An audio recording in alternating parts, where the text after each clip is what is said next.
We're in chapter 17. Today's verses are 25 to 27. When I used to be a teacher, students would ask, when I'm teaching some theoretical concepts,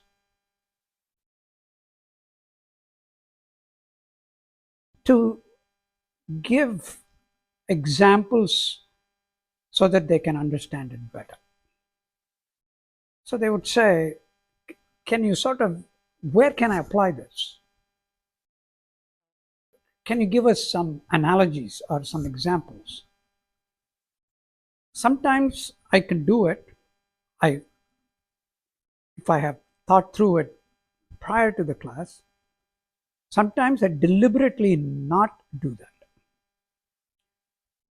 because some concepts have to be understood without any kind of contaminations.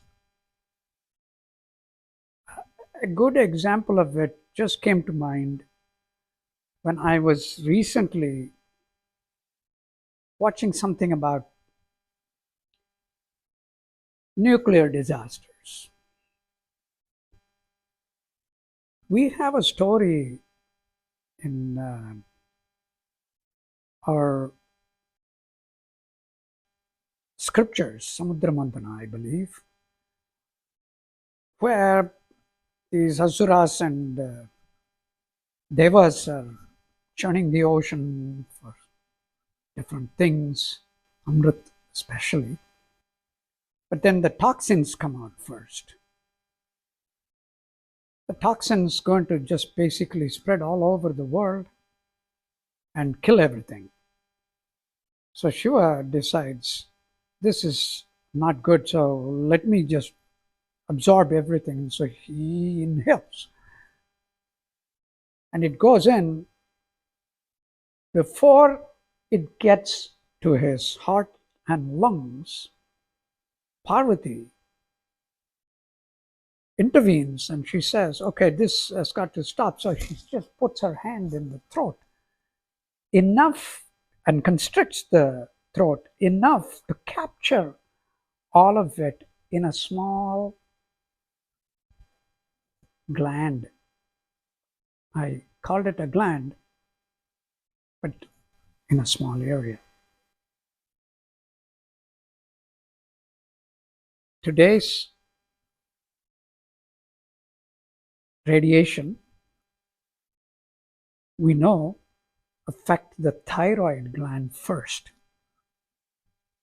If it goes beyond the thyroid gland, if the thyroid gland cannot handle it, it then goes to the rest of the system and it just basically destroys it. But if the thyroid gland can capture it and handle it, everything is fine.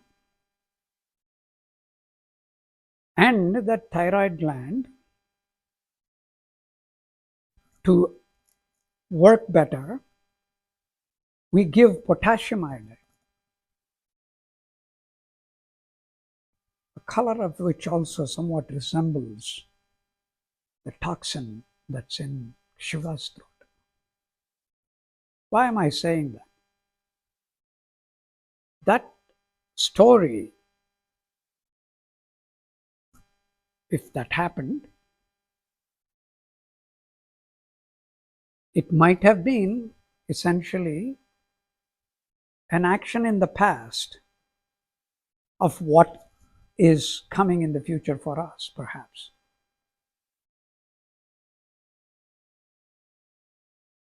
So,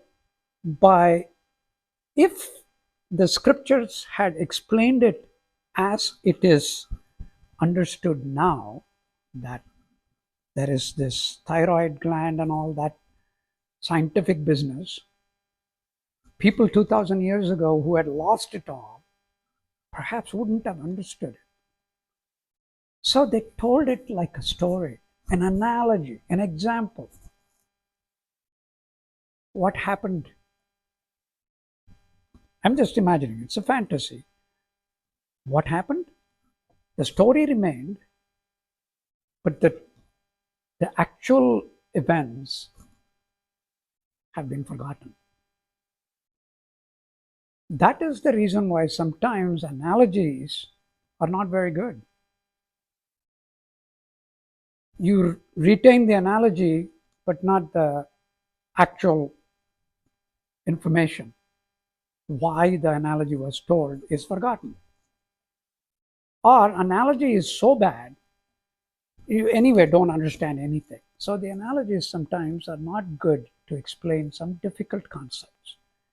You have to repeat the explanation of the difficult concepts, perhaps, if you want to help somebody to understand it.